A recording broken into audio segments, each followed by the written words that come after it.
ఒరేయ్, నీ భార్య సంగతేంటి? నువ్వు మళ్ళీ ఫోన్ చేశావా? ముందు రోహిణి రానివ్వమ్మా. ఏంట్రా ఇది? నువ్వు కూడా చిన్నపిల్లలతో పాటు పోటీ పెంచుకుంటే ఎలా? నేను కాదు, మీ కోడలు పోటీ పడుతోంది. ఇప్పుడు రోహిణి రాకముందే ప్రభావతిని పిలిస్తే ఇంకో గొడవ అవుతుంది. అదైతే నిజమే. ప్రభావతి గోలావతిగా మారిపోయి ఆడుకుంటుంది. ఏంటో, ఎవరిద్దరి పంచాయతీ తెగ్గొట్టాలని వచ్చానో ఆ ఇద్దరే లేరు. ఇదేం పనికి మాలిన పంచాయతీరా? అసలు రోహిణి ఎక్కడుంది? రోహిణి తప్పకుండా విద్య ఇంట్లోనే ఉంటుంది. నేను అదే చెప్పాను మీనా. రోహిణికి ఇంకెవ్వరూ లేరు. ఖచ్చితంగా విద్య ఇంట్లోనే ఉండుంటుంది. ఖచ్చితంగా ఎక్కడుంటుందో తెలిసినప్పుడు వెళ్ళి తీసుకురావచ్చు కదరా.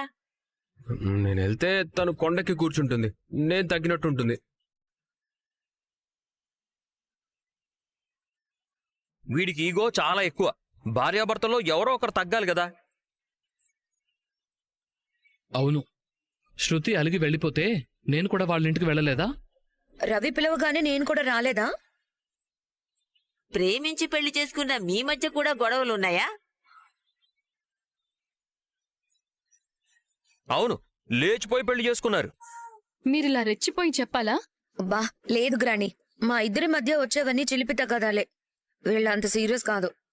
మనోజ్, మళ్ళీ రోహిణికి ఫోన్ చేయరా. రే, స్పీకర్ ఆన్ చెయ్. వద్దు, భార్యాభర్తలు 100 అనుకుంటారు. అవి మనందరం వినాలా? మీరు కాస్త పక్కకెళ్ళండి.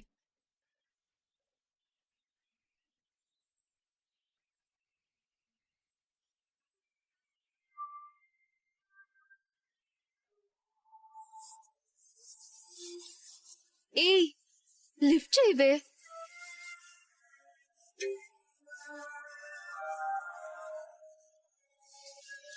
ఆ, ఆ, ఉమ్, ఆ, ఆ, ఏంటి ఆ, అదే అదే అంటే? ఏదో ఏదో చెప్పడానికి చేసావా? ఆ, కాదు. మరి ఆ, రా. ఇప్పుడు రమ్మంటున్నావా? హలో, ఇప్పుడు కూడా నేను రమ్మనడం లేదు. మరి ఊరు నుంచి మా బామ్మ వచ్చింది, నిన్ను పిలిపించమని చెప్పింది. ఓహో, ఇప్పుడు కూడా నువ్వు కదా పిలిచింది? అవన్నీ పక్కన పెట్టు. ఆ మనోజ్ వేరు, ఈ మనోజ్ వేరు. బామ్మ రమ్మంది, వస్తే రా, లేదంటే లేదు. రేయ్, అమ్మా, నువ్వేం మాట్లాడుకో. వాడిగో కూడా చల్లారాలి కదా. అయితే నేను రావాలని నీకు లేదా? 1,00,000 అబద్ధాలు చెప్పి ఇంకా నువ్వే అబద్ధం చెప్పని దానిలా, ఏ తప్పు చెయ్యని దానిలా, ఎవ్వరిని మోసం చేయని దానిలా మాట్లాడుకో. నాకు చాలా చోట్ల కాలుతుంది. సరే అయితే నేను రాను. బామ్మ మాట కూడా విననంటే అది నీ కర్మ. మా అమ్మ లాంటిదే బామ్మ గట్టిగా మాట్లాడితే పిల్లి కూన్లా మారిపోతుంది. నేను బామ్మకి విలువివ్వను అనడం లేదు. నువ్వు నాకు విలువివ్వనంటున్నావు కదా, అందుకే ఫీల్ అవుతున్నాను. మన తొక్కలో కాపురం గురించి పక్కన పెట్టు. అబద్ధాల కాపురం, మోసాల కాపురం. ఇప్పుడేం చేయాలి నేను? బామ్మ మాటని గౌరవించాలి. మరి నేనొస్తే నన్ను తిట్టకూడదు, కొట్టకూడదు. తనొస్తే ఎవరూ తిట్టకూడదు, కొట్టకూడదు అంటోంది. నువ్వు కొట్టావా? అమ్మ కొట్టింది. దానికి బుద్ధి జ్ఞానం లేదు. కోడల్ని కొడుతుందా? రేయ్, ఎవ్వరూ తిట్టరు కొట్టరు, రమ్మని చెప్పు. మా అమ్మ వచ్చాక డిసైడ్ చేస్తుంది. నన్ను తిట్టడానికైనా ఏం చేయడానికైనా నీకే హక్కుంది. ఆ హక్కు నేను ఉపయోగించుకోకపోవడం వల్లే ఇన్ని అబద్ధాలు చెప్పావు. వస్తున్నావా లేదా? వస్తాను. మంచిది, వస్తుందంట బామ్మ.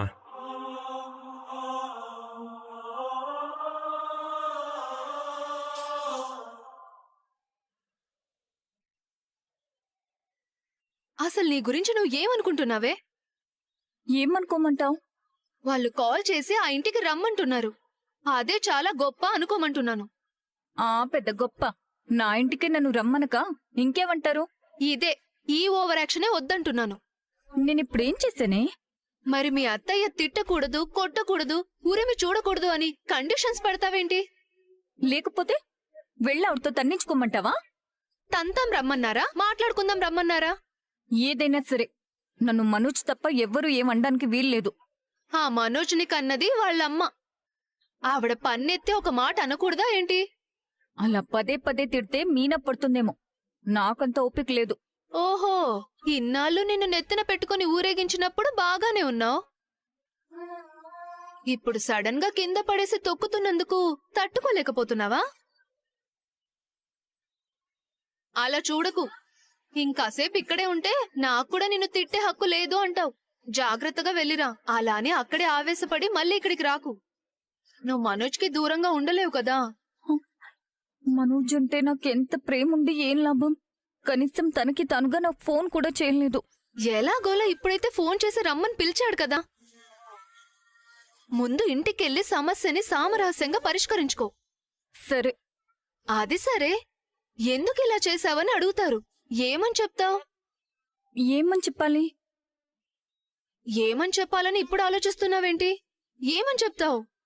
ఆలోచించుకోనివ్వు, ఏదో ఒకటి చెప్తానులే.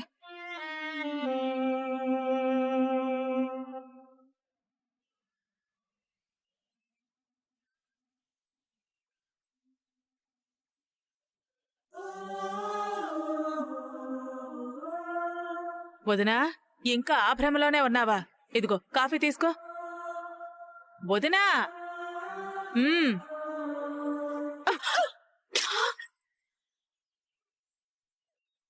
కోడల మీద ఎంత కోపం ఉంటే మాత్రం కాఫీ కప్పు విసిరేస్తావా? ఏం చెయ్యాలి? ఎవరి మీద చూపించాలి? వాడికి పెద్దింటి అమ్మాయిని తీసుకొచ్చి చేశానని కొన్ని కోట్ల సార్లు చెప్పాను. ఇప్పుడు నా తలకాయ ఎక్కడ పెట్టుకోవాలి? నా మొహం ఎక్కడ దాచుకోవాలి? మా ఇంట్లో దాచుకున్నావు కదా వదినా, ఇంకేంటి? ఆ పూలమ్ముకునే మీనా ముందు నా పరువు పోలేదా? శృతిని పెద్దింటి నుంచే తెచ్చుకున్నావు కదా. నేనెక్కడ తెచ్చుకున్నాను? రవిగడు కోరి తెచ్చుకున్నాడు. ఆ చిన్న కోడలు నేల మీద నిలుస్తుందా? ఈ మాట నచ్చా ఆ మాట ఆనకూడదా అనేది కూడా తెలుస్తుందా? అత్తలేదు, ఎవ్వరూ లేరు. మొగుడని కూడా చూడకుండా మాటలనేస్తుంది. అందువల్ల మీనా ముందు కూడా పరువు పోతోంది. నువ్వు రోహిణిని చూసుకున్నట్టే మీనాను కూడా ప్రేమగా చూసుకునుంటే మీనా ఇంకా మర్యాదగా చూసుకునేది. అసలు దీనంతటికీ కారణం నువ్వు. నేనే పరిచయం చేశానని ఎగిరిపడేదాన్ని కదా. ముందు వెనక అక్కడ ఇక్కడ ఏమి చూసుకోకుండానే కోటేశ్వర్లని చెప్పి నా కొంప ముంచావు. బాగానే ఉందదినా. నేను ముందు వెనక చూసుకోలేదు. ఎందుకంటే నా ఇంటి కోడలుగా చేసుకోవడానికి నా కొడుకు లేరు కదా. సంబంధం కలుపుకునేటప్పుడు పిల్ల తరపు వాళ్లతో మాట్లాడావా? ముందు కోటీశ్వరుల కూతురొచ్చి ఇంట్లో పడితే చాలు, ఆ తర్వాత తీరిగ్గా కోట్లు లాగచ్చు అనుకున్నావు. అడిగినప్పుడల్లా నీ కోడలు ఏదో ఒక కారణం చెప్పి తప్పించుకుంటూ ఉంటే సంవత్సరన్నర నుంచి ఏం చేస్తున్నావు? ఇప్పుడు తెలిసేసరికి తిట్టి కొట్టి బయటికి పంపించేశావు. నిన్ను నీ కోడలు ఒకసారి కాదు ప్రతిసారి ఫూల్ని చేసింది. ప్రతిరోజు నిన్ను ఏప్రిల్ ఫూల్ చేస్తూనే ఉంది.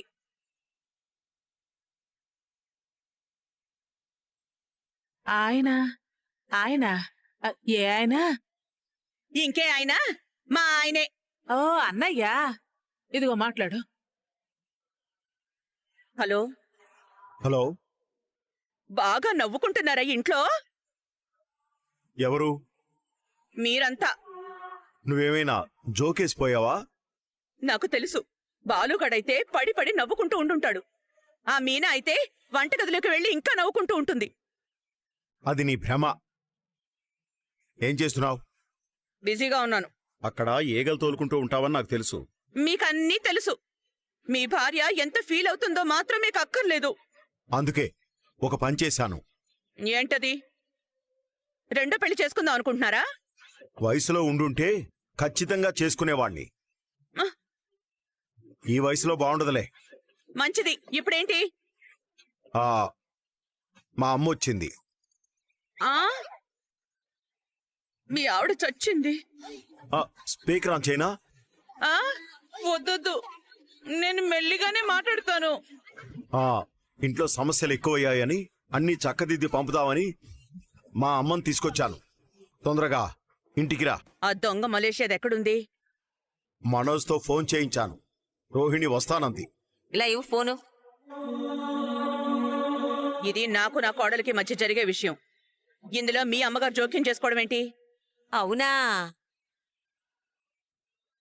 ఇది నాకు నా కోడలికి మధ్య జరగాల్సిన విషయం. ఆ, ఆ, నోరు మూసుకొని వస్తావా?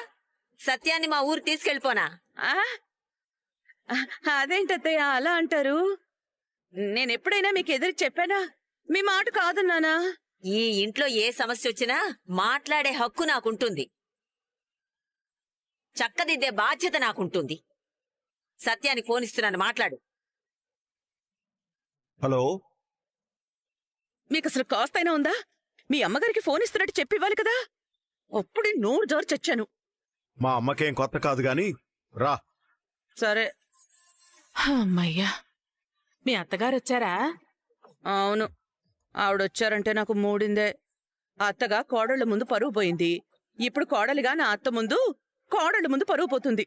వీళ్ళంతా ఎవరు? నీ కుటుంబమే కదా వదినా. వెళ్ళు. నేను చేస్తే వెళ్ళను. సర్లే, అప్పుడు ఆవిడే ఇక్కడికి వస్తుంది. ఆ? ఎన్నెన్నో అనుకుంటాం, అన్నీ జరుగుతాయా ఏంటి? మా అత్తగారికి ఎందుకు పాపం ఈ వయసులో శ్రమ పెట్టడం? నేనే వెళ్తాను. మంచిది.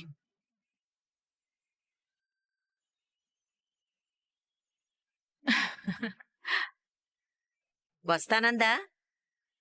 నువ్వంటే ఇప్పటికీ భయమేలే. వస్తుందమ్మా. ఏరా, నీ పెళ్ళం కూడా వస్తుందా? వస్తుందిలే. ఇద్దరు రాముని చెప్తారేమో అనుకున్నాను. ఇంత ఈజీగా గ్రాని సెటిల్ చేస్తుంది అనుకోలేదు. నీకీ గొడవలు చూస్తుంటే ఎంటర్టైనింగ్ గా ఉందా? ఆంటీ రోహిణి వచ్చాక ఆంటీ రోహిణిని ఎలా ట్రీట్ చేస్తుందో చూడాలి. ఎక్సైటెడ్ గా ఉన్నాను. హ్మ్.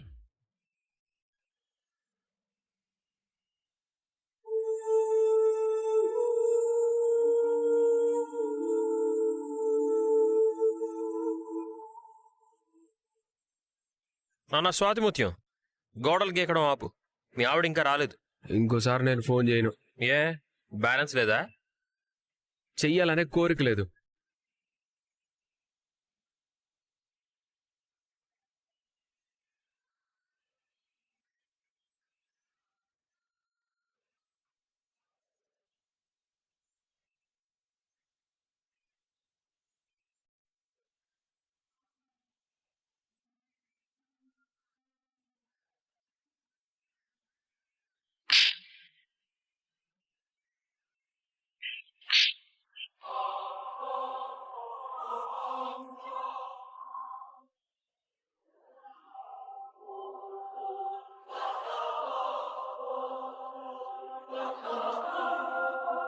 చిల్లర లేదమ్మా?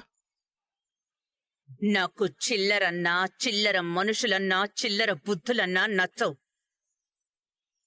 నా దగ్గర చిల్లర లేదు మేడం.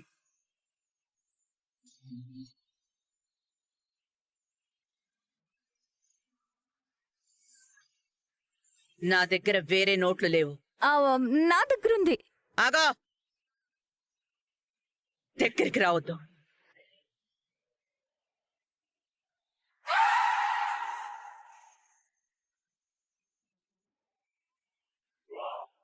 ఏంటి భయ్యా, చిల్లర కావాలా?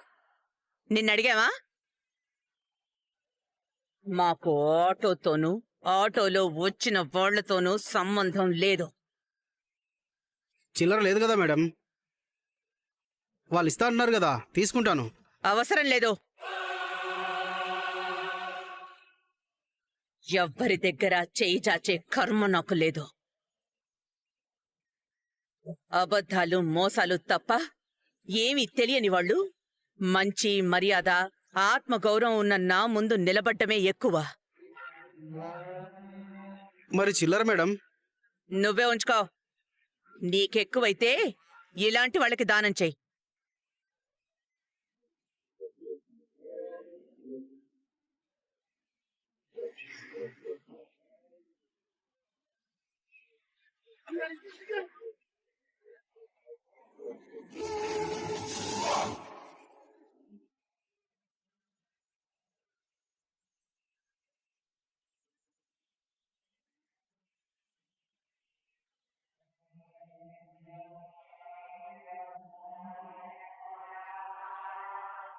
అదిగో, ఒకసారి అటు చూడండి. అత్తాకోడళ్ళు ఇద్దరూ కలిసే వచ్చారు.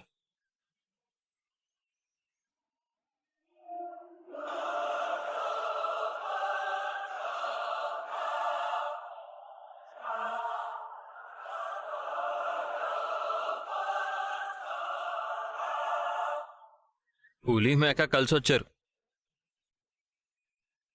పులి ఎవరు మేకెవరు? అలాంటి ప్రశ్న అందరి ముందు అడగకూడదు డబ్బుడమ్మా. మటన్ కొట్టు మాణిక్యం అడిగితే మంచి మేకని ఇట్టే గుర్తుపట్టేస్తాడు. అమ్మా మీనా, హారతి పళ్ళం తీసుకురా. శృతి, దృష్టికి ఎర్రనీళ్లు తీసుకురా. ఒరే బాలు, పెద్ద గుమ్మడికాయ తీసుకురారా. రవిగాళ్ళలో ఉండాలా? ఏంటి? గుమ్మడికాయ నా తలకాయ ఎలా ఉండాలి? గుమ్మంలో కొట్టడానికి అడిగింది బామ్మ. దానికి మెదడున్న బుర్ర పనికిరాదు. అయితే ఈ గోడలు గోకేవాడికి ఇచ్చేద్దాం. మీరు ఆపుతారా? మీకు కలిసొచ్చిందా? హారతి పళ్ళం ఎందుకమ్మమ్మా? అత్తయ్య ఏ సాధించారని? కోడలు సాధించిందిగా. నువ్వు మోస్తావా? నువ్వు తెస్తావా? ఏంటి? గుమ్మడికాయ. ఇంతకీ ఎర్ర నీళ్లు హారతి కర్పూరం ఎందుకమ్మా? చెప్తాన్రా. రెండు ఒకే ప్లేట్లో తెస్తానమ్మమ్మా. తొందరగా తీసుకురా. గుమ్మం ముందు ఆడ అమ్మ నిలబడింది. నిజంగానే నా కోడలికి దిష్టి తగిలింది. అసలే అందంగా ఉంటుంది.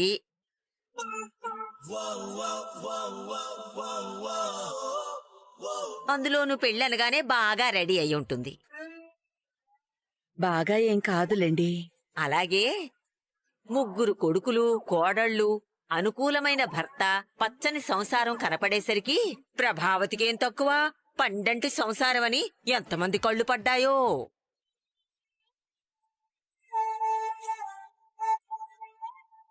అందుకే ఆ రోజు గొడవయింది.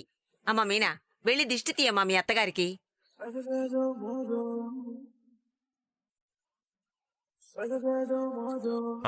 మేక దిష్టి, మావు దిష్టి, మేక మంద దిష్టి, పెళ్లికొచ్చిన మంద దిష్టి, మా నాన్న మురిసిపోయిన కళ్ళ దిష్టి, మా అమ్మ పదే పదే చూసిన అద్దం దిష్టి, ఫోటో వీడియోగ్రాఫర్ దిష్టి, అన్ని దిష్టిలు పోవాలి.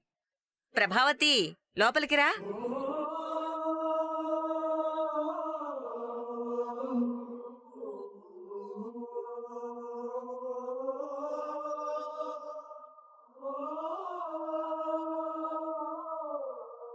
ఒరేయ్, నీ భార్యను కూడా పిలు. నువ్వే పిలవచ్చుగా. ప్రభావతి అంటే నా కోడలు, నా కొడుకు బదులు నేను పిలిచాను. నా బదులు మా అమ్మ పిలుస్తుంది. దాన్ని చస్తే లోపలికి రానివ్వను. ముందు ఏం చేసింది, ఎందుకలా చెయ్యాల్సి వచ్చింది అని కనుక్కున్నాకే నిర్ణయం తీసుకుందాంలే. వద్దత్తయ్య, మోసం అబద్ధం రక్తంలోనే ఉంటాయి. మంచివాళ్లు ఎట్టి పరిస్థితుల్లోనూ మోసం చెయ్యరు. పంచాయతీ కోసమైనా కోడలు లోపలికి రావాలి కదా. రే మనోజ్, నీ భార్యని పిలవరా.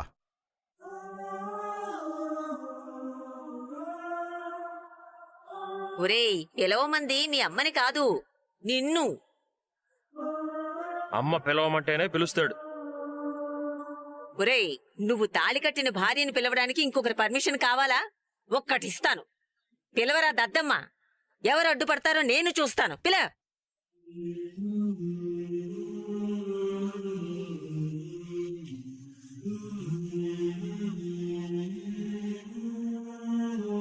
రమ్మంటుంది.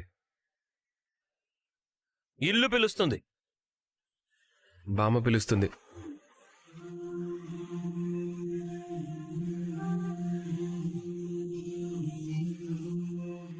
మలేషియా మరలా వచ్చింది. మనోజ్ పక్కన నిలబడు. ప్రభా, నువ్వొచ్చి కూర్చో. ఈ ఇంటి ఇల్లాలివి, ముగ్గురు కోడళ్ళకి అత్తవి. నిన్ను నిలబెడతానా? రా, ఇలా వచ్చి కూర్చో. చూసావా, మళ్ళీ బామ్మ మా అమ్మ ఈగోని సాటిస్ఫై చేసింది. ఇప్పటిదాకా ఎక్కడున్నావు ప్రభావతి? కామాక్షి ఇంట్లో అత్తయ్య. ఏ, నీ కోడలని నువ్వు గెంటేసినట్టు నిన్నెవరైనా గెంటేశారా? నేను మోసపోయానని బాలుగాడు ఏడిపిస్తాడు. మీనా నవ్వుతుంది. అందుకే వెళ్ళి అక్కడున్నాను.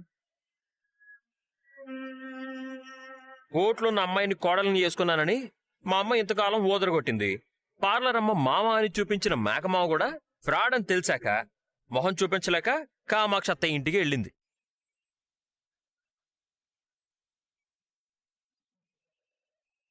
ఇంట్లో సమస్య వస్తే ఇంటి ఇల్లాలు ఇంటి యజమాని అయిన భర్తతో కూర్చుని మాట్లాడి పరిష్కారం చూడాలి గాని ఇల్లు వదిలి వెళ్ళిపోయి ఎవరింట్లోనో కూర్చోవడమేంటి? ఒరే సత్యం, కామాక్షికి ఫోన్ కలపరా. మళ్లీ జీవితంలో దీన్ని గడపలో కాలు పెట్టనివ్వకుండా చేస్తాడు. నేను కలుపుతా. మొహం పగులుతుంది. ఇందులో కామాక్షి తప్పే ఉందత్తయ్య. నిజానికి నేను ఇంట్లో ఉంటే ఈ మోసగత్తెని, ఈ అబద్ధాల కోరుని చంపి హంతకురాలనయ్యేదాన్ని. అంత పెద్ద మాట ఎందుకు ప్రభా? అది చేసిన పనికి ఇంట్లో కూర్చోపెట్టి గుడి కట్టాలా? ఏంటే నా ముందే నా కొడుకు మీద అరుస్తున్నావు? నేనెక్కడ అరిచానండి? నా గొంతే అంతా. కొంచెం సౌండ్ తగ్గించు. సరే, నీ కోడలు తప్పు చేసింది, అబద్ధాలు చెప్పింది. అందుకు బలమైన కారణం ఏదో ఉంటుంది గదా, అదేంటో అడిగి తెలుసుకోవాలి గదా. మోసం చేయడం దాన్ని నైజం అని అర్థం అయ్యాక కారణం ఎలా అడగలతయ్యా? నలుగు తగిలించాలి గాని. ప్రతిసారి అలా చేయడం కరెక్ట్ కాదా ఆంటీ? నువ్వు మాట్లాడుకో. నీకీ మధ్య నోరు బాగా లేస్తోంది. నువ్వాగు శృతి. నోరు బాగా లేస్తుందంటే ఇలాగా? అబ్బా శృతి ఆగు. అమ్మా, ఇప్పుడు ఏం చేద్దామంటావమ్మా? తప్పు జరిగిందిరా, అందులో అనుమానమే లేదు. కాని ఆ తప్పు ఇప్పుడు కొత్తగా జరగలేదు, పెళ్లికి ముందే జరిగింది. మా కాలంలో అటు 7 తరాలు ఇటు 7 తరాలు చూసేవాళ్లం. పిల్ల తల్లి వైపు, తండ్రి వైపు 7 తరాలు చూసేవాళ్లు. కనీసం పెద్దవాళ్లతో కలిసి చర్చించి నిర్ణయం తీసుకునేవాళ్లు. అవునమ్మా. కాని కోటీశ్వరుడు కూతురన్న ఒకే ఒక మాటను పట్టుకుని కనీసం పిల్ల తల్లెవరు, తండ్రెవరు, ఇల్లేంటి, వాకిలేంటి, ఉన్నారా లేరా ఇవేవి తెలుసుకోకుండా పుసపుస మాటిచ్చేసి పుసుక్కన తాళి కట్టించేసింది నా కోడలు.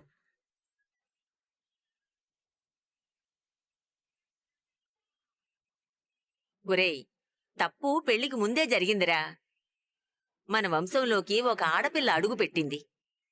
తాళి కట్టే వరకు తనేమిటో ఇప్పుడు మనకనవసరం. వాడు తాళి కట్టాడు, ఈ ఇంటి కోడలయ్యింది. ఈ వంశాన్ని మోయాల్సిందే, ఈ ఇంటి పేరు చెప్పుకోవలసిందే. ఈ కుటుంబ పరువు ప్రతిష్టలకు బాధ్యత వహించాల్సిందే. చచ్చినట్టు మొగుడుతో కలిసి కాపురం చెయ్యాల్సిందే. దీన్నా మళ్ళీనా? ఈసారి నా ఇల్లు నాకు తెలియకుండానే అమ్మేస్తుంది. నా కొడుకుని ఏ డ్రమ్ములోనో. అమ్మమ్మ, మన ఇంట్లో డ్రమ్ములేం లేవు, నువ్వాగు.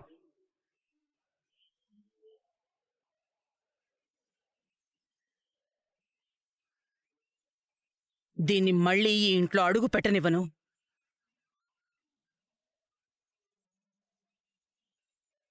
తప్పెందుకు చేసిందో విచారించాక కదా శిక్ష నిర్ణయించేది. ముందు శిక్ష ఏంటో చెప్పండి అత్తయ్యా. అమ్మమ్మ, అత్తయ్య రోహిణిని బాగా నమ్మారు.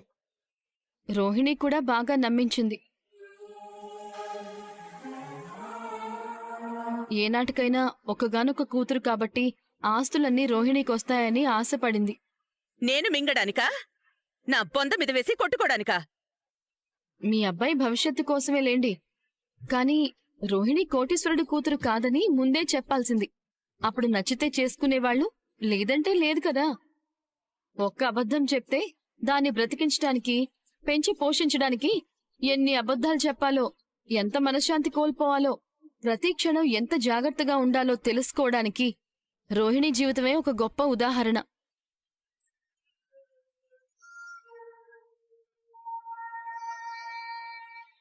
అబద్ధం సూర్యుడిలాంటిదట. అస్తమించింది అనుకునేలోపే మళ్లీ పొద్దున్నే సూర్యుడు ఉదయించినట్టు మళ్లీ మళ్లీ వెంటాడుతూనే ఉంటుందట. రోహిణి చెప్పిన ఒక అబద్ధం నిజమని నమ్మించటానికి ఒకదాన్ని మించిన ఒక అబద్ధం చెప్పడం మొదలుపెట్టింది. చివరికి కన్న తండ్రి చనిపోయాడని, మేనమామతో అస్థికలంటూ బూడిద పంపించింది.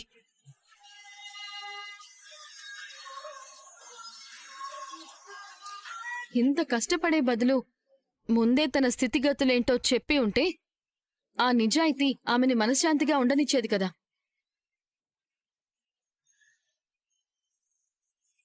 ఎంత చక్కగా చెప్పిందో చూసావా అమ్మా?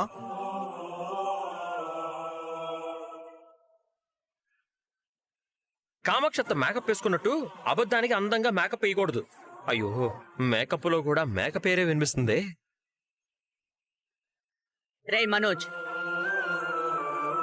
ముందిది నిజం చెప్పనందుకే కాదు, ఇన్ని రోజులు నిన్ను నన్ను మోసం చేసినందుకు 4 తగిలించు. అప్పుడు గాని నాకు కసి తీరదు.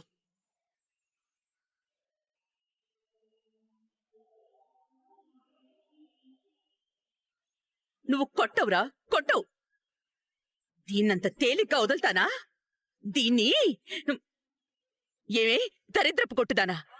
నన్ను, ఈ ప్రభావతిని ప్రతిరోజు ప్రతి పూట మోసం చేసావు కదే. నిన్ను నా ఎదురుగా చూస్తుంటే నా ఒళ్ళు భగభగ మండిపోతోంది.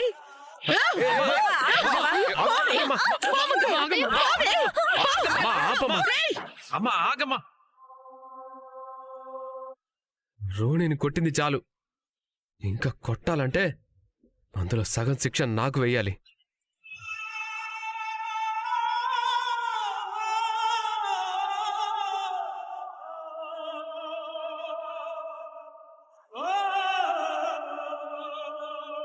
ఎందుకు?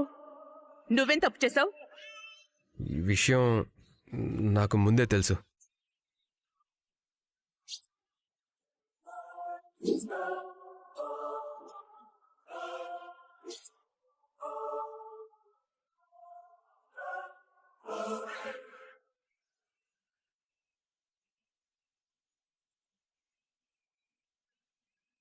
అవును, ఆ మాణిక్యం రోహిణి మేనమావ కాదని నాకు ముందే తెలుసు.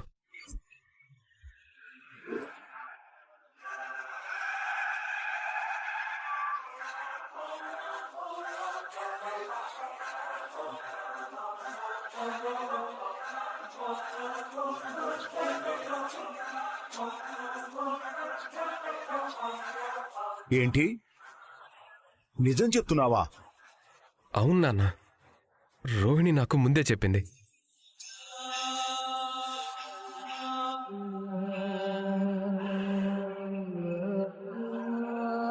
కొత్త కథ అల్లుతున్నావా? ఇంత పెద్ద విషయం తెలిసి అమ్మకి చెప్పకుండా దాచావా? అమ్మకి కోపం వస్తుందని చెప్పలేదు. నీకు ముందే తెలిసినప్పుడు కోపం వస్తుందని చెప్పలేదా? ఇప్పుడు మాత్రం రాదనుకున్నావా? హా? చెప్పకుండా దాస్తావా? ఏరా అడ్డగాడిదా, ముందే తెలిస్తే గొడవైన రోజునే ఎందుకు చెప్పలేదురా? నీకేమీ తెలీదన్నావు, అప్పుడే తెలిసినట్టు నటించావు ఎందుకు? బుద్ధుందేంట్రా? అమ్మ వదిన్ని మాత్రమే టార్గెట్ చేసినప్పుడు చెప్పొచ్చు కదా.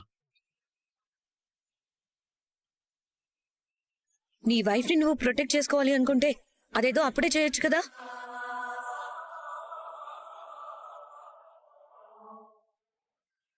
నాకు అనుమానమే. ఇదంతా ఇప్పటికిప్పుడు కల్పించిన కట్టుకథలా ఉంది.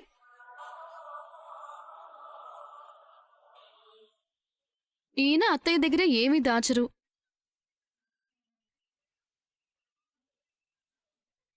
అమ్మ కోపం వస్తుందనే దాచిపెట్టాను. నిజం మీనా?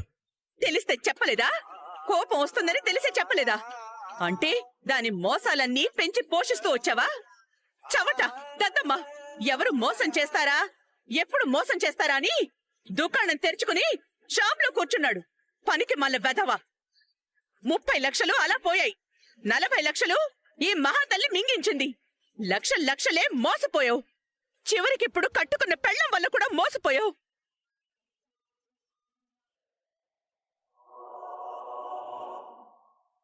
చాలా సరిపోయిందా? నీ ఆవేశం చల్లారిందా? ఎవ్వరూ తక్కువ కాదు. ఫ్యామిలీకి బీపీ వచ్చినట్టుంది. ఇలా రా, కూర్చో, రా. అమ్మా మీనా, మీ అత్తకు కాస్త మంచినీళ్ళు అమ్మా. అలాగే అమ్మమ్మ.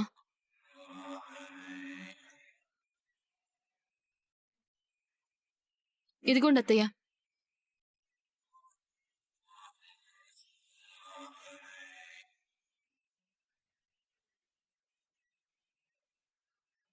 అబద్ధమాడితే భర్త క్షమించడన్న భయమే లేకపోతే ఇదిగో పెళ్ళాలు రోహిణిలాగే ఏ అబద్ధం చెప్పడానికైనా వెనుకాడరు.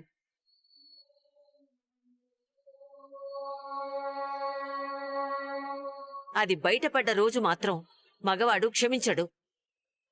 ముందే భయం భక్తి ఉండేలా చూసుకోవాలి కదా. సరే, ఇంకది వదిలేయ్. అమ్మా రోహిణి, అసలు ఇన్ని అబద్ధాలు ఎందుకు చెప్పాల్సొచ్చిందమ్మా? ఇంటి కోడలంటే ఇంటికి దీపం పెట్టాలి గాని ఇంటికే చిచ్చు పెట్టకూడదు కదా. ఎందుకు ఇంతదాకా తెచ్చుకున్నావు? ఎందుకు ఇన్ని విషయాలు దాచిపెట్టావు చెప్పు. నేను మనోజ్ని ప్రేమించాను కాబట్టి.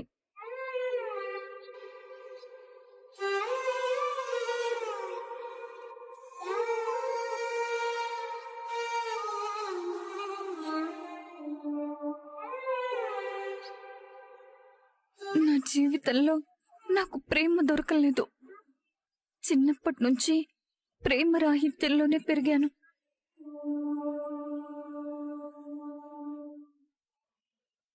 నా చిన్నప్పుడు మలేషియాలోనే ఉండేవాళ్ళం.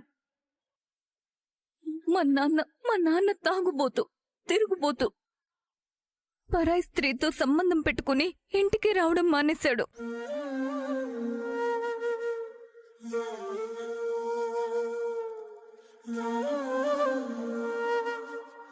మా అమ్మ వెళ్ళి అడిగితే కొట్టి పంపించాడు. ఇది వెబ్ సిరీస్ కి కొనసాగింపు కథలా కొత్తగా ఉంది. సెకండ్ ట్రాకా? మీరు ఆపండి. నువ్వు ఆపుకో, ఫ్లో కట్ అవుద్ది. మా నాన్న చేసిన ద్రోహం వల్ల అమ్మ డిప్రెషన్తో మంచం పట్టి చనిపోయింది. బ్యూటీషియన్ కోర్స్ చేసి ఇండియా వచ్చాను. విద్య నా చిన్ననాటి స్నేహితురాలు. ఆమె సాయంతో పార్లర్లో చేరాను.